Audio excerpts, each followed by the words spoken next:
Well, hello, Javians, and welcome to the next episode of our About Community Podcast, where we will be talking about video games which made us cry, especially that one, because we swear that it was only one, right? Exactly. Only one. Since it was the topic you brought up, why don't you start with your Sure. story of Yeah. tears and crying? My story of woe. Well, there's The Last of Us Part 2 specifically. Like The Last of Us 1 is a really stellarly put together story and game. And but it didn't make me cry. It definitely made me feel like, especially at the ending, there's a part with a pretty serious betrayal of trust, and you really feel it. But in The Last of Us Part 2, of course, because it's me, there's something that happens with a dog, and it's just really, I mean, the way the story is told, it's like a little thing, but it just twists the knife so well.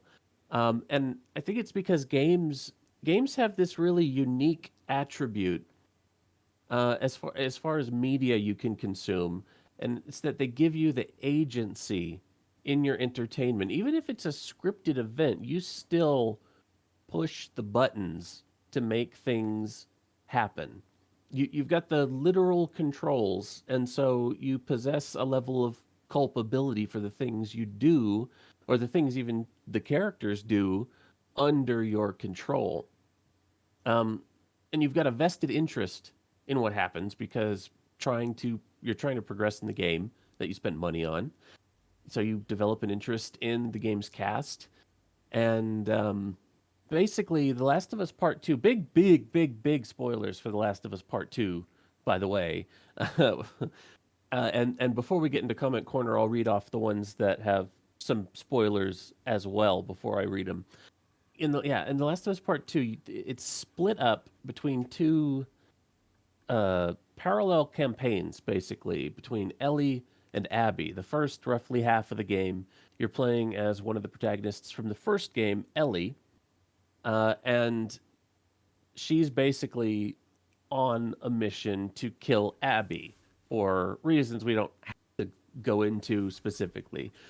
And you play as Ellie up to a certain point in the story, and then you really abruptly get cut back in time, I think 3 days, to start Abby's campaign, or her story that's running parallel to Ellie's, but in different locations doing different things. And as Ellie, one of the enemies in the game are dogs and their canine handlers. Like, you can get, if you're really good at stealth, you can get through without killing any of the dogs. But chances are you're not going to be that good the whole time. So you get numb a little bit. Like, as the player, you get numb to the fact that you might get into a hairy situation. Pardon the pun, a hairy situation, but you might get into a tough spot. And yeah, I mean, if you don't kill the dog, it's going to kill you. And that's something that just, there are dogs in other video games that you get a little numb to killing. Like in Resident Evil games, dogs are a very common enemy, and yeah, you could run around them, but if you want to explore a room, you're probably gonna have to kill them. In Resident Evil, they're zombie dogs, so it's a little different. But and then toward the end of Ellie's campaign, there is a scripted moment, so not something you can avoid with skill, where a dog, just like all the dogs that you've encountered before, kind of gets you in a grab, and you have to mash a button, and Ellie pulls out a knife and kills the dog. Um, and at this point, you've been playing Ellie's campaign for probably 6 to 8 hours, and it's just something that happens. You don't really think about it. Then you switch to Abby, and it becomes very clear toward right like you play as Abby, you meet some characters, and then you go to the kennels because the dogs are part of the Western Liberation Front force. Those are the people in the like the semi not semi paramilitary group that Ellie has been kind of cutting a swathe through to get to Abby for the last 3 days.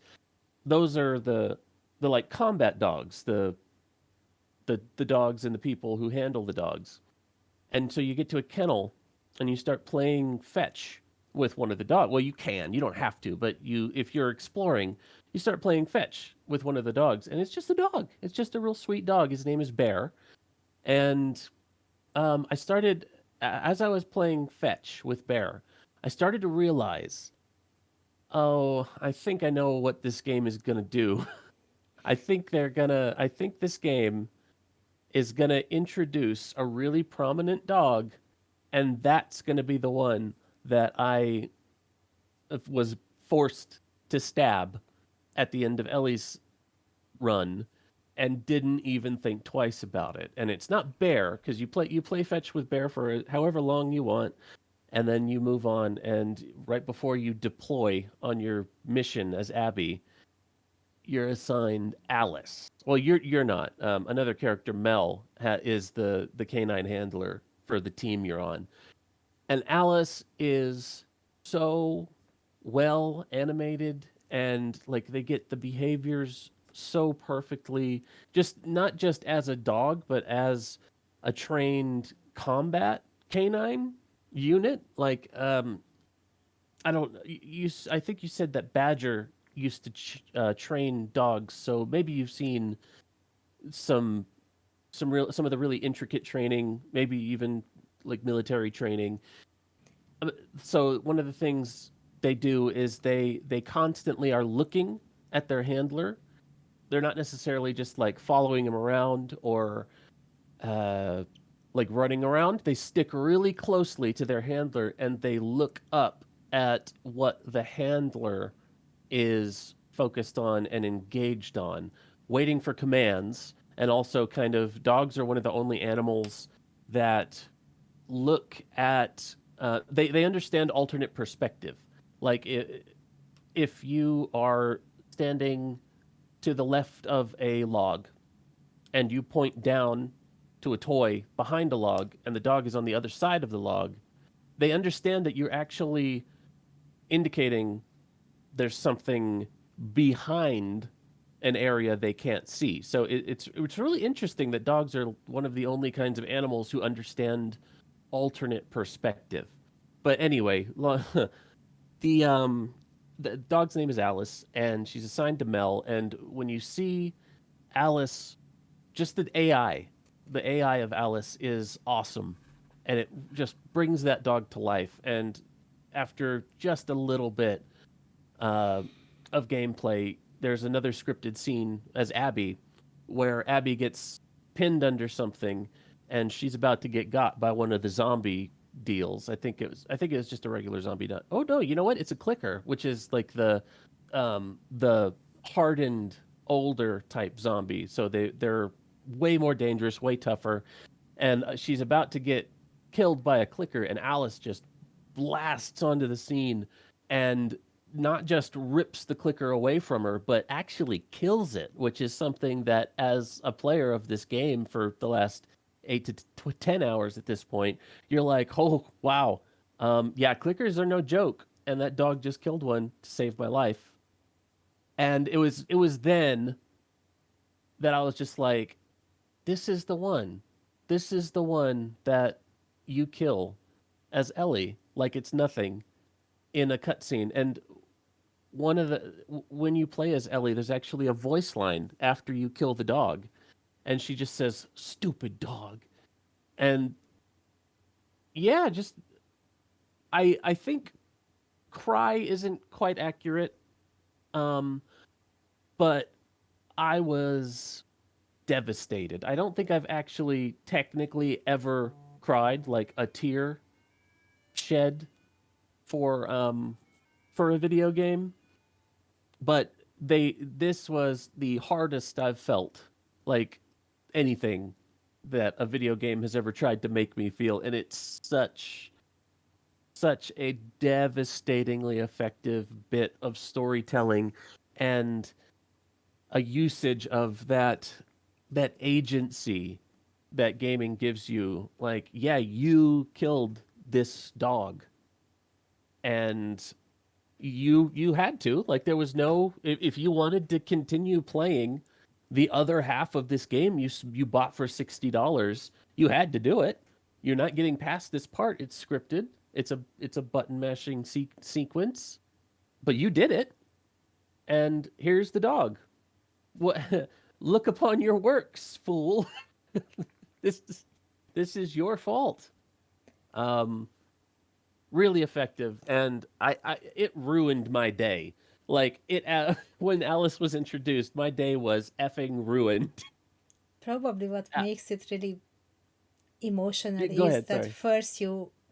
first you have to play through this sequence where you kill this dog, and it's just a dog at that point. You don't know anything about them, and then you are made to play through the sequence where you get attached to this dog, and you need to get attached to it by knowing that it's not going to survive, and Yeah. probably that makes it hit harder than if it was the other way around. Yeah, absolutely. Like, if you get attached, like, I wouldn't have been sad or devastated if you get attached to the dog and then it dies, like you didn't know. I would have been pissed. I would have been furious that the game did that to me. I would have been livid. But the doing it the other way around, where it numbs you to the fact that, yeah, dogs are just an enemy. If you get into trouble, you might have to kill one. And then you kill one in a cutscene, not a cutscene, but a scripted event.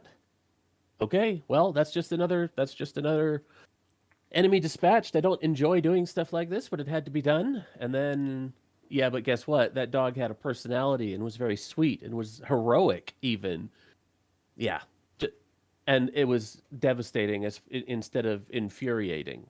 I really don't like it when media, games, books, movies, whatever, use animals as either a tension point, like, ooh, what's going to happen? There are a couple movies where the animal lives, but oh god, there's a movie called Homefront with Jason Statham in it, and this movie is just cruel because there are about 2 points, I think, where the cat in the movie is, you just feel like, oh no, they're gonna kill his cat to hurt him, but they don't.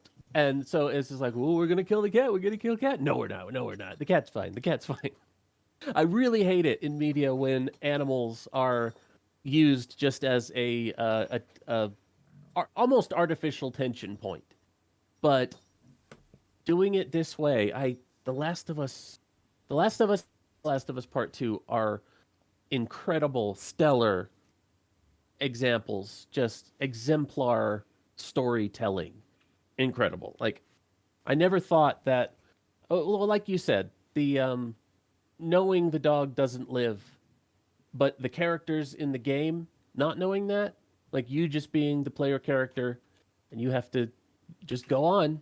You have to keep playing your game because, like I said, if you want to get your $60 out of the game, you can't just stop playing it. So, yeah, really rough. Like I said, no tear, no actual crying, but that's definitely the closest I've ever been. Like I said, just absolutely ruined my day. Probably it's not going to come as a surprise if I say that for me this was a Final Fantasy game. I But I I don't think so. No, that's not a surprise to me. but I think it's important which Final Fantasy, because in all of them, one or more of the characters you get attached to will die. I say Mm. when someone asks me what is Final Fantasy, is one of the key features for me is that you will lose characters you got to love, because it's Hmm. trying to teach you that loss. So if I sit down to play a Final Fantasy game, I do expect to cry. But the one which absolutely broke me was Final Fantasy VII Crisis Core. This was the game on the PSP, and I was usually playing it on the metro when I was going to work because it's nice and handy in my hand. I can just sit and play for 20 minutes during my commute. And this is a prequel for Final Fantasy VII, so you get to know Cloud, and you also get to know his friend Zack, who really gives a lot of what you see from Cloud's personality in FF7. And Hmm. towards the end of the game, they are escaping and they get into a no-win situation. So there is two of them at the end of a cliff, and there's literally an army coming after them. And Zack tells Cloud to hide, and he picks up his sword and he faces this army on his own. And you would expect a cutscene to happen here, but it's not a cutscene. You actually get back control of the character, and you have to play through this no-win situation as Zack. Oh, I switched yeah. off the PSP because I didn't want to play this on the metro. I was sitting there wiping my tears and people looking at me, what the fuck is wrong with this girl? And Why when is I this girl got to crying at her little device on the train? I got to work, and it was actually my colleague who borrowed me her PSP and the game, and I chucked it back at her and I said, I'm not finishing this. What are you doing to me? I'm not finishing this. And he said, okay, now you sit down and suffer. So during Oh, he during made my you finish it. so during my work break, I had to finish the game, and I was crying through that entire scene. It makes such a difference when you don't just watch it on a cutscene, knowing that yes, this is the fate of this character, but you actually have to play through it, and he just takes it like it's nothing. He knows that he's going to die, and he does it anyway, even in a clearly no-win situation. And obviously his death breaks Cloud, but you are just as broken as Cloud at the end of the game. Yeah, that's that agency, that thing where you're the one pushing the buttons. There are a couple instances of that in gaming actually. At the end of big spoiler for Red Dead Redemption. So stop listening for the next like minute if you don't want to get that game, that like many years old game spoiled. But you as the player character get surrounded by Pinkerton, or yeah, kind of blocked in your barn, your ranch barn, and you have this Deadeye skill where you can like mark targets, but there are just so many of these guys that you walk out, you know you're gonna die, and the only thing you can do is take out as many of them as you can before you're absolutely filled with bullets. And a lot of people probably would feel that like that would be their one game that made them cry, the death of John Marston. Um, Slightly, I'd say less so, just because I mean some people do really get into Halo, but they're at the end of, I think it's Halo Reach, you you play like Reach is this either a planet. I don't know much about Halo, but it's either a planet or a place on a planet that it's a very big deal in the Halo canon, the fall of Reach, and you are a soldier, and like I think the credits actually are rolling, and you have to fight in a situation. It's kind of like the Alice thing, like from the Halo canon that this place you don't win. It's like Halo's Alamo. the Alamo is going to fall, but you have to play. And if I recall correctly, the credits actually roll on top of your gameplay because it's so baked into the canon that yeah, you're not going to win. You are going to die here. This is the end of the game. This is the end of you and the character you're playing. But you can keep going as long as you're physically able before you're finally overcome. It's a really good storytelling mechanic to like make you hurt. And other interesting one in Final Fantasy games is in FF14, which is the MMO. And Hmm. obviously there are a lot of scripted cutscenes in it. And they can't really tailor these cutscenes to the various jobs and roles you can play as your character. And there were two scenes which were even more painful to play through as a healer, because you basically just stand there watching these characters die when you are a healer and you could do something. Obviously, Mm. their wounds are past that point where you could heal them, but to not even give you the option to try, that's just like heart clenching.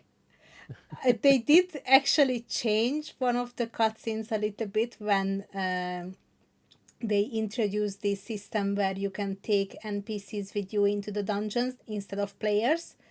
And because one of the NPCs who is with you is a healer, they changed the cutscene that he's trying to heal this person, but it doesn't work. So that Oh, makes it a bit better. But still, I hate playing through main story as a healer because I'm always standing there unable to do anything.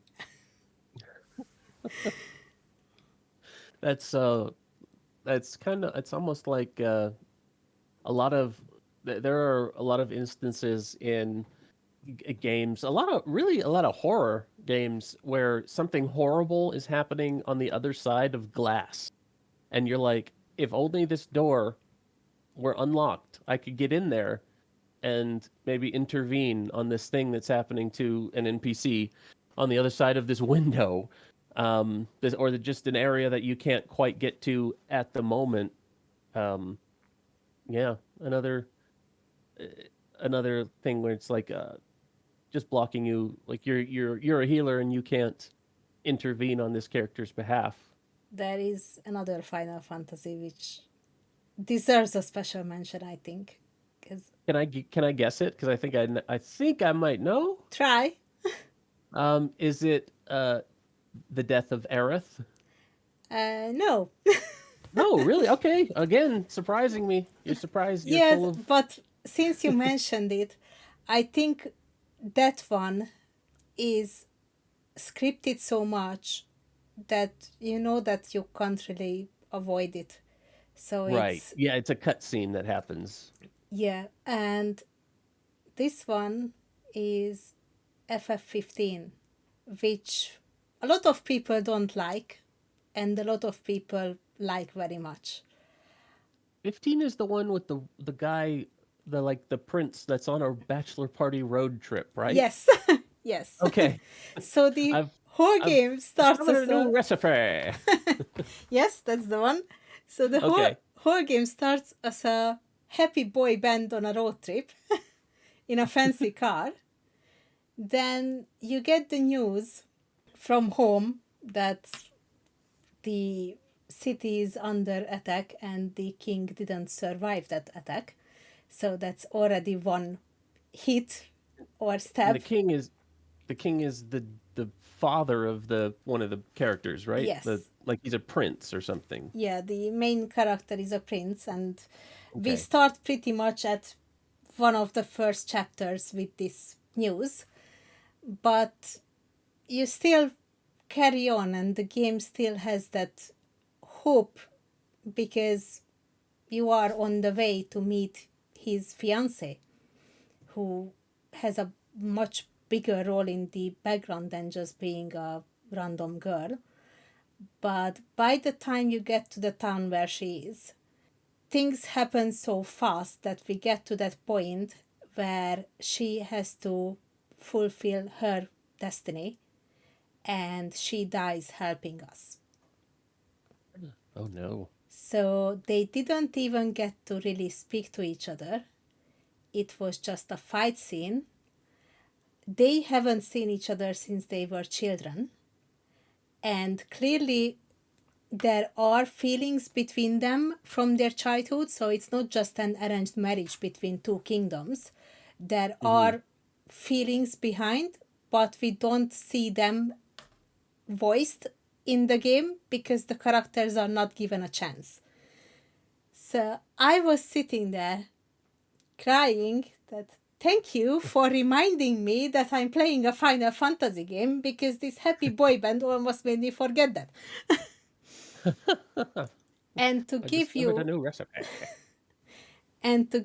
the real step through the heart is the ending of the game when slowly it becomes obvious that to overcome the villain, this prince, the character you are playing, will have to make his part of the sacrifice. Oh, And wow. so they reunite in the afterlife, and Oh, that's nice though. then you see the logo change. Like that scene is slowly shifting into the logo, and you can't look at the game's logo ever again without crying. At least I couldn't.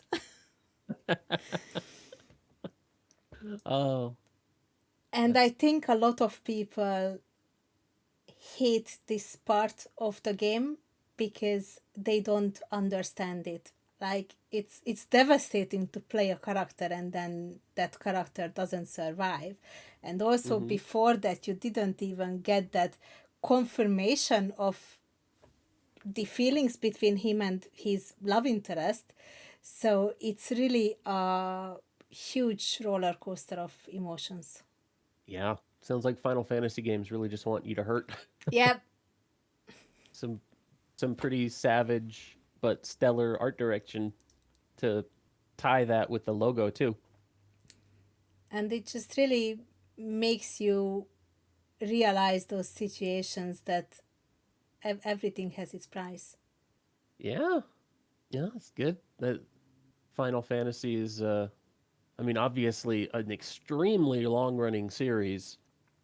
So, makes sense that they've got plenty of knife twisting moments for the emotions throughout. And it's interesting that in a game where it's clearly stating the character's fate, people hate it. Then in Mm, the latest Final Fantasy, where it's left open to interpretation, so about multiple characters, it's up to you in your mind to decide what you believe was their fate. Did they survive that last battle or did they not? And people are screaming for a conclusion that they want to know what happened to those characters. And I'm sitting here banging my head into the wall that, guys, do you really want another Final Fantasy 15 ending? Because you I'm don't. happy Do with my you really want to headcanon that know? they all lived. Yeah, it was probably fine. It was probably fine. I'm not um I a lot of people, especially in like the horror genre, there are ambiguous endings happen a lot. And I people push back against them so savagely when things are left up, like even if it's not necessarily an ending but just a facet of the story, like where did the monster come from that's chasing them down, like they're like we want to know what it is and where it came from, and like sometimes you don't need that. Like one of the best things that HP Lovecraft was really good at doing was the cosmic horror. Cosmic horror is typically just unknowable horror. And it's told in such a way that you don't need the origin. In fact, an origin or a clear definition of the monster or the events takes away what makes cosmic horror scary, which is it's just this thing is happening, and what's happening is scary enough. And putting a definition to it or an origin or one of the things that Guillermo del Toro always said is the best monsters are ones you can imagine in repose. And for his storytelling style, that works really well. But for H.P. Lovecraft, it wouldn't work as well because, like, imagining Cthulhu relaxing in the afternoon is not. It takes away what makes him a scary, nigh unknowable elder god monster that can drive you mad by the mere knowledge of him. So yeah, I don't get why people push back so much on endings and facets of stories that let your creativity do a little bit of the work. I agree. I like open endings because it's always a different feeling to sit there at the end of a game or a movie when the credits are rolling, and it keeps you thinking for days that, okay, but what if? Mm-hmm. Yeah. Yeah. Media and art that lets your brain do some work is, I think, just better than something that's completely defined and buttoned up at both ends. So, what do we have in our comment corner? What did others We've got say? a we've got a lot for comment corner on this one. A lot of games making a lot of people cry. Um, we've got for Firestorm Gaming Team says Life is Strange. That game had me in tears so much. It was not funny. It was so emotionally gripping and so built on emotion and feelings. And yeah, Life is Strange is a uh, a very story oriented game. It's more about conversation choices than like proper actual gameplay. It's conversation and action choices that you pick, and as you go through, the story plays out in different ways. And there's heated debate as to what choice is the right choice at the end. I won't go into it because I think even now that game stands up. But yeah, it's that is definitely one that can make you hurt. That one is And on my list to play, so thank you for not reading of the not spoiler free section. yeah. No worries. Life is Strange and Life is Strange 2 are games that I've not played them, but I just being in the gaming zeitgeist and taking in gaming content for years and years, I am familiar with the the choices and the story and all that. But both of those games probably would make me cry if I actually played them, judging from what I've heard. We've got Hunter, who basically just posted a picture of the end of Red Dead Redemption 2. And if you've played, it's one of those, like, if you know, you know pictures. And yeah, the ending of Red Dead Redemption 2, pretty pretty rough. Even the good ending, like if you have a high honor character, high honor playthrough, Red Dead Redemption 2 is rough. So that's Hunters. Paul says Spider-Man on PS4. The final scene with May telling Peter she knew all along. He says he teared up a little bit on that one. I've not played that one, so I'm not entirely familiar. But he says he needed a drink after it. Paul needed a drink after the final scene of Spider-Man on PS4. Sir Cam says Gears of War. It's Gears of War 3, and as a gamer, the death of Dom now, even nowadays, his destiny haunts a lot of us. Dom is a character that was with in the Gears of War games from the very beginning. He's like your main character, Marcus Phoenix's best friend, and it's a really big, heroic sacrifice. I think maybe roughly halfway, three quarters of the way through the game. Braulio M. Lara says the death of Big Boss in Metal Gear 3, Snake Eater. Uh, and I have not really gotten into the Metal Gear games, but I do know that this is a really big moment where Big Boss is like your player character's mentor, and it's not entirely clear who's in on the right side of things in the moment where you have to take on your old mentor and ultimately kill her. Um, I didn't play it, but I'm vaguely aware of the story beats to it, just being in the gaming zeitgeist.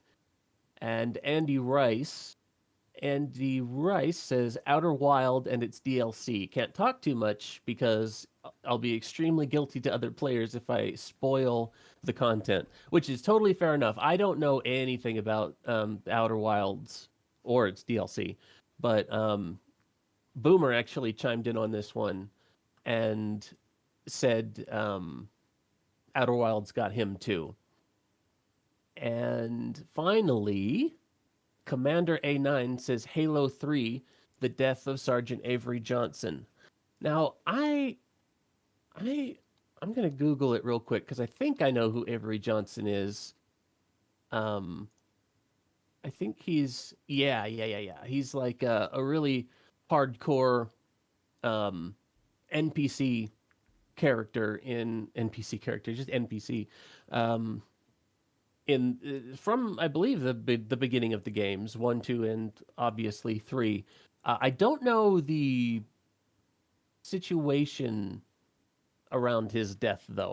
Like I said, I'm not big on Halo, um, but I did bring up Halo Reach as one of those emotional moments where you are in control of your character, knowing that you don't make it through what's going on. So I do have confidence that the Halo series storytelling could probably make like big time fans cry.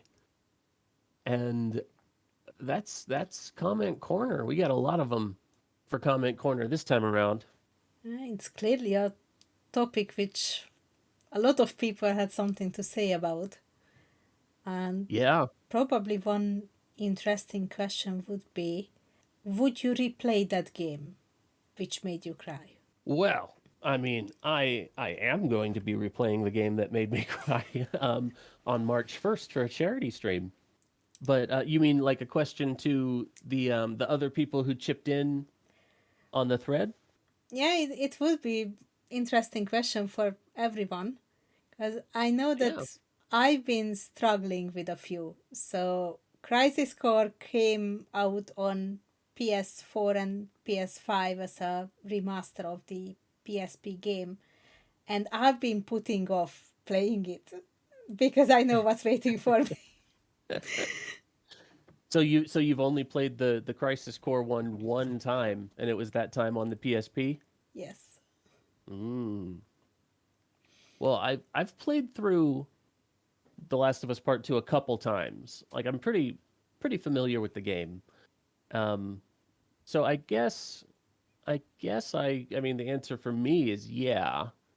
Um, I think I have weirdly I think I have a harder time playing rewatching movies that have made me cry, as opposed to the games that have like really punched me in the gut.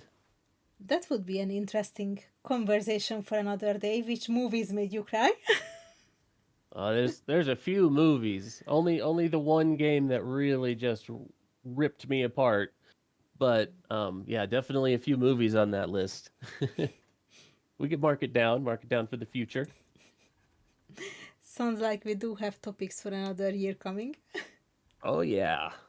Do we have anything else for this topic, or No, are we I keeping don't this think as a so. shorter one? It's a little shorter, but that's fine.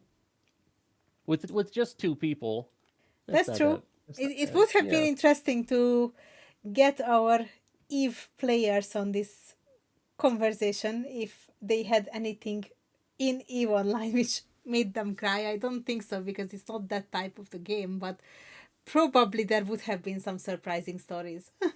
Yeah, I mean, from what Rix has said about like how the community may like he's mentioned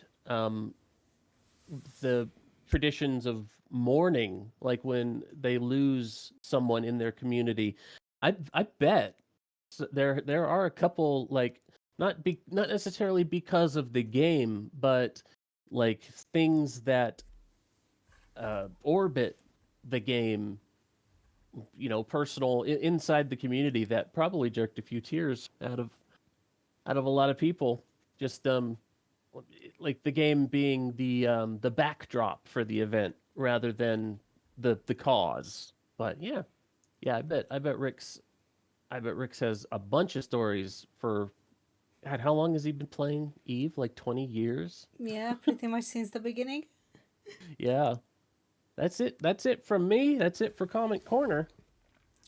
Yeah, that's it from me. I think if we can take away one thing from this session is a message for those who think that video games are just teaching us violence and aggression and they don't provide any meaningful content.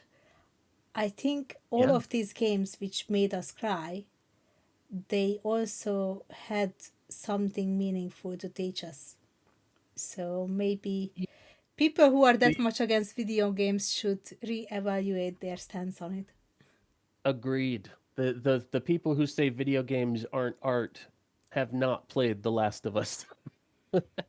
And that is very true. So let's finish our episode in on that note. And we Sounds will good to me. see what we will have for next month. What are we doing for next month, you say? I don't know yet. Oh, okay. I thought you were kicking it over to me because well, I'll just say it. Preview for next month is the video game music that still gives us chills. We can go with that for next month. I do like Yeah. that. Yeah. Cool. Well, as always, it's been a pleasure. It's been indeed. Thank you for joining me.